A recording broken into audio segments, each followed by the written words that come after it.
Hello anime fan, स्वागत है anime explain की इस वीडियो में। और इस वीडियो में मैं एक्सप्लेन करने वाला हूँ साइको पास का एपिसोड 12।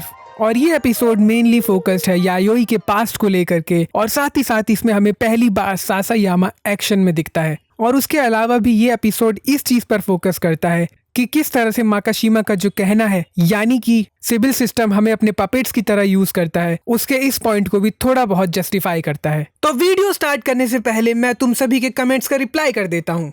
तो नारुतो H20 बोलते हैं तो मेरी तरफ से भी बैड बीस्ट कमेंट में देते हैं 6 हार्ट। तो इसके रिप्लाई में मैं बस कहना चाहूंगा थैंक्स ब्रो।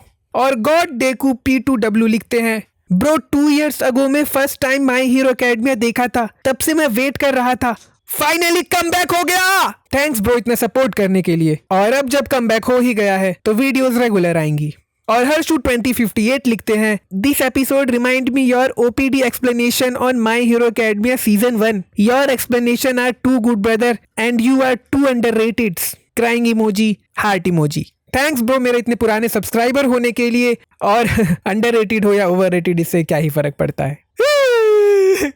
तो मजाक से हटके थैंक्स ब्रो इतना सपोर्ट करने के लिए, और बस ऐसे ही सपोर्ट करते रहो। और बिसूर्या लिखते हैं your voice is so good, thanks bro.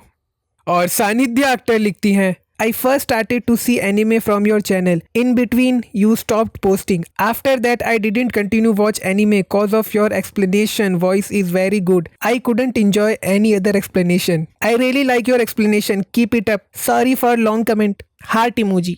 Thanks इतने प्यारे कमेंट के लिए। और ये पढ़ करके मुझे बहुत अच्छा लगा कि आपने मेरे चैनल के थ्रू एनीमे देखना शुरू किया था। यशार्थ सिंह लिखते हैं bro you are insane, keep going. और एक बात, जल्दी जल्दी एपिसोड लाते रहो। बिल्कुल ब्रो, मैं कोशिश कर रहा हूं कि मैं हर रोज एक एपिसोड लेकर के आऊं। तो यही थे आज के कमेंट। और अगर तुम लोग भी चाहते हो कि मैं तुम्हारे भी कमेंट्स का रिप्लाई करूं तो इस वीडियो में कमेंट करो, और अगली वाली वीडियो में मैं तुम्हारे सभी कमेंट्स का रिप्लाई करूंगा। तो शुरू करते हैं आज का एपिसोड। सब्सक्राइब कीजिए एनीमे एक्सप्लेन को और बेल आइकन दबाइए, जिससे आप हमारी वीडियो कभी मिस नहीं कर पाएंगे। तो एपिसोड के स्टार्टिंग में हम देखते हैं कि एक जगह पर म्यूजिक कॉन्सर्ट हो रहा होता है, और बैक स्टेज हम यायोई को देखते हैं जो कि एक ऑथराइज्ड म्यूजिशियन होती है। और हम देखते हैं कि उसके नाखूनों से खून निकल रहा होता है। तभी रीना, यानी वही अनऑथराइज्ड म्यूजिशियन जो कि अभी कॉन्सर्ट कर रही है, वो स्टेज से उतरती है और यायोई के लगे हाथ में चोट को देख करके वो उसकी मदद करने के लिए बढ़ती है। और तभी अचानक से यायोई की आंखें खुलती है और हम देखते हैं कि वो एक प्रिजनर होती है जो कि प्रिजन के अंदर कैद होती है, और उसका क्राइम कोफिशिएंट 877 होता है। और हम साथ ही साथ वहाँ पर बहुत सारे लेटेंट क्रिमिनल्स को भी देखते हैं, जिनमें से कुछ कोमा में पड़े हुए होते हैं, कुछ दीवारों पर अजीब सी ड्राइंग बना रहे होते हैं, और कुछ अपना सर प्रिजन की वॉल पर पटक रहे होते हैं। और एक आवाज अनाउंस होती है गुड मॉर्निंग पेशेंट्स, स्वागत है तुम्हारा एक और नए दिन में। अपने ह्यू और मेंटल हेल्थ पे काम करो, ताकि जिसके कारण तुम दोबारा से सोसाइटी में जा सको।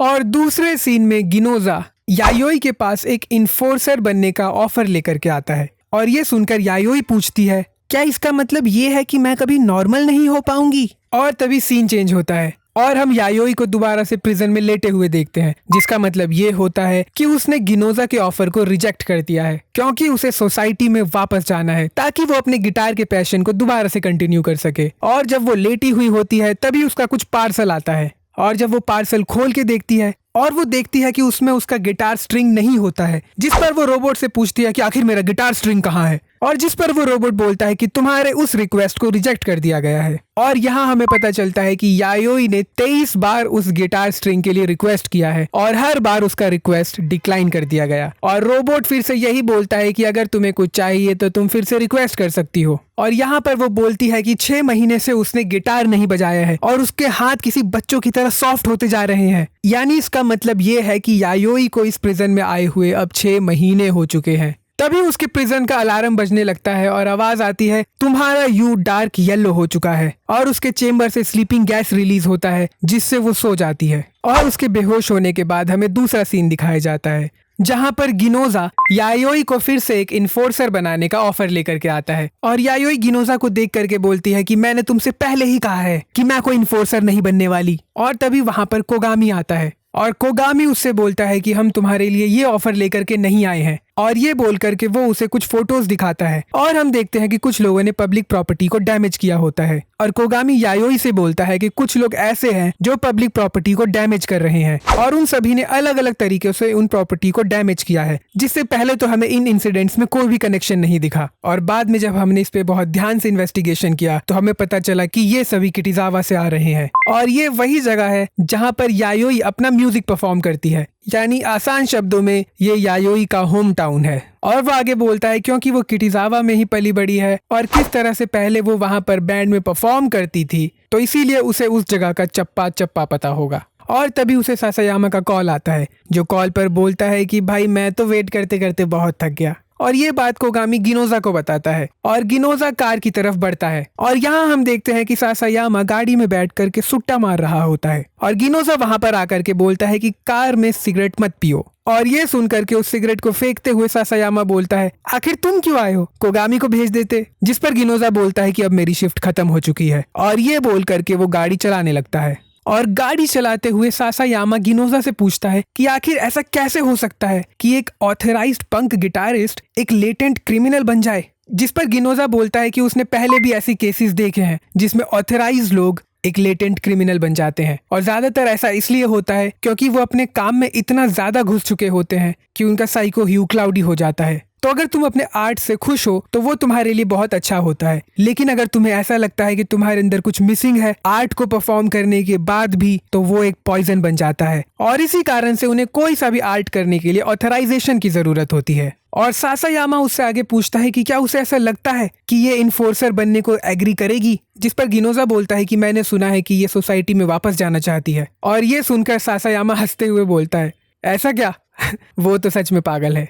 और यहाँ दूसरी तरफ कोगामी यायोई को मनाने की कोशिश कर रहा होता है और बोलता है कि किस तरह से सिविल सिस्टम ने उसका कुछ स्पेशल एप्टीट्यूड देखा है जिसके कारण सिविल सिस्टम ने उसे एक इन्फोर्सर बनने के लिए चुना है। और ये सुनकर के यायोई पूछती है कि क्या जिससे तुम अभी कॉल पर बात कर रहे थे यानी जो वेट करते हुए थक गया है क्या वो भी एक इन्फोर्सर है। जिस पर कोगामी बोलता है कि हाँ बिल्कुल वो भी है।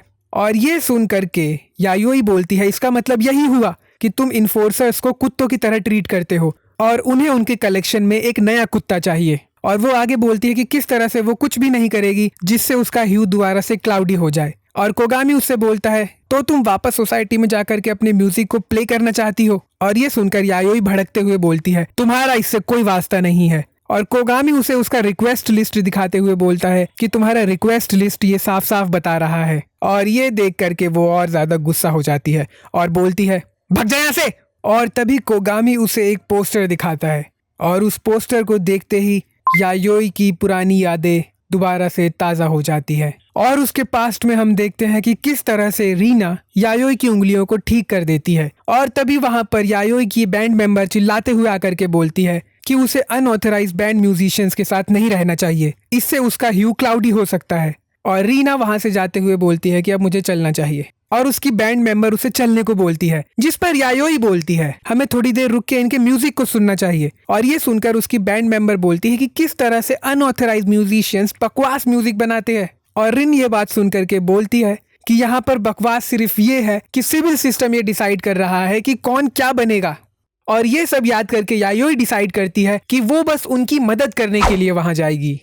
और दूसरे सीन में हम देखते हैं कि किस तरह से यायोई उनका इन्वेस्टिगेशन करते हुए ये बताती है कि जिन कल्प्रिट्स को वो ढूंढ रहे हैं या तो वो उन्हें येलोहुड क्लब में मिलेंगे और या तो वो उन्हें 27 क्लब में मिलेंगे जो कि उसी एरिया में है। और येलोहुड और 27 क्लब के इन्वेस्टिगेशन के दौरान यायोई को ये पता चलता है कि जितने भी लेटेंट क्रिमिनल्स रिहैबिलिटेशन सेंटर यानी उस जेल में पहुंचते हैं वो कभी भी वहां से वापस नहीं आ पाते। या तो आधे लोग वहीं पर पागल हो जाते हैं या फिर उनका ह्यू पास इतना ज्यादा क्लाउडी हो जाता है कि उन्हें वहीं पर शूट करके टर्मिनेट कर दिया जाता है। और बाकी जो बचते हैं वो अपने आप को अडेप्ट कर लेते हैं अपने इसी इमोशन और साइकोपास के साथ। और जो अडेप्ट कर लेते हैं वो बनते हैं इन्फोर्सर्स। और यही बात करते करते कोगामी यायोई को पहली बार एक डोमिनेटर देता है। और तभी 27 क्लब से सासायामा कॉल करता है और बताता है कि किस तरह से उसे 2 सस्पेक्ट मिले हैं। और उसी कॉल के दौरान वहां पर रीना कॉन्सर्ट कर रही होती है और यायोई को उसकी आवाज सुनाई देती है। और यहाँ जब सासायामा उन 2 विक्टिम से इन्वेस्टिगेट करने जाता है और अपना शॉर्ट टेम्पर्ड होने के कारण सासायामा फटाक से अपना डोमिनेटर निकाल लेता है और पुलिस को वहां पर देख करके केओस मच जाता है और लोग पुलिस से बच करके भागने लगते हैं। और इसी बीच एक सस्पेक्ट मोटार लेकर के सासायामा की तरफ फेंकता है, जिसके कारण वहां पर आग लग जाती है। और तभी दोनों इंस्पेक्टर और यायोई उस एरिया में भागकर पहुंचने लगते हैं और कोगामी और गिनोजा वहां के केओस को संभालने की कोशिश करने लगते हैं। और इसी का फायदा उठाकर यायोई चुपके से एक होलोग्राम के थ्रू होते हुए रीना की तरफ बढ़ने लगती है। और यहाँ हम देखते हैं कि एक पर्सन ने एक लड़की को चाकू से पकड़ रखा होता है और वो सासायामा और कोगामी से बोलता है कि अगर तुम हिले तो इसकी गर्दन उड़ा दूंगा। और जब सासायामा उसे स्कैन करता है तो उसका साइको पास 98 होता है, जिसके कारण ट्रिगर एक्टिवेट नहीं होता और वो उसे शूट नहीं कर पाता। और सासायामा उस लड़की को भी स्कैन करता है, जिसमें उसका भी साइको पास 98 दिखता है। और सासायामा बोलता है कि किस तरह से तुम दोनों ही प्रैक्टिकली एक क्रिमिनल हो, तो क्या ना मैं तुम दोनों को ही शूट कर दूं। और वो पर्सन बोलता है कि किस तरह से सिविल सिस्टम ने उसे म्यूजिक ही नहीं बजाने दिया, जबकि उसका मन म्यूजिक बजाने का था। और उसके मजे लेते हुए सासायामा बोलता है कि अच्छा है, नहीं तो तुम्हारा म्यूजिक सुन करके लोग बेहोश हो जाते। और तभी वो जल्दी से एक बॉटल उसकी तरफ फेंकता है, जिससे बचने के लिए वो पर्सन थोड़ा दूर होता है और उसी का फायदा उठा करके कोगामी उस लड़की को उसके पास से दूर कर देता है। और इतने में जब सासायामा उसे स्कैन करता है तो उसका साइको पास 300 पहुंच चुका होता है और उसी समय सासायामा उसे शूट करके ब्लास्ट कर देता है। और यहाँ दूसरी तरफ यायोई रीना से मिलती है और रीना उसे देख करके काफी खुश हो जाती है और उसे गले लगाते हुए बोलती है कि तुमसे बहुत दिनों बाद मिले। और वो पूछती है कि क्या तुम रिहैब से वापस आ गई, जिस पर यायोई उसे बताती है कि किस तरह से अभी वो कॉप्स के साथ घूम रही है। तभी वहां पर रीना के म्यूजिक बैंड्स के मेंबर बहुत सारा मोटार यानी वो दारू की बोतल में आग भर के फेंकने वाली चीज लेकर के आते हैं। और यहाँ हमें ये पता चलता है कि जितने भी दंगे हो रहे हैं उन सब की मास्टरमाइंड रीना है। और फिर रीना एक्सप्लेन करती है कि किस तरह से सिविल सिस्टम लोगों को कुछ सोचने ही नहीं दे रहा है और सिविल सिस्टम लोगों को मजबूर कर रहा है चीजों को करने के लिए। और यही सब बोलते हुए वो अपनी चीजों को जस्टिफाई करने लगती है। और एट द एंड दोनों में आर्ग्यूमेंट होता है और यायोई उसके ऊपर डोमिनेटर तान देती है। और ये देख करके रीना वहां से बस जाने लगती है। और जैसे ही यायोई डोमिनेटर का ट्रिगर दबाती है, उसे ये पता चलता है कि वो एक ऑथराइज्ड यूजर नहीं है, जिस कारण से जो डोमिनेटर है वो लॉक ही रहता है। और रीना वहां से बड़े आराम से चली जाती है। और तभी वहां पर बाकी मेंबर्स आते हैं और यायोई ये डिसाइड करती है कि वो एक इन्फोर्सर बनेगी। और फिर सीन थोड़ा आगे शिफ्ट होता है और हम देखते हैं कि रिहैबिलिटेशन सेंटर से यायोई अपना सामान पैक कर रही होती है। और यही खत्म होता है एपिसोड। आई होप तुम्हें वीडियो अच्छा लगा तो तुम इस वीडियो को लाइक कर सकते हो, इस चैनल को सब्सक्राइब कर सकते हो और इसे अपने दोस्तों के साथ शेयर कर सकते हो। और मैं मिलता हूं तुमसे अगली वीडियो में, तब तक के लिए पीस।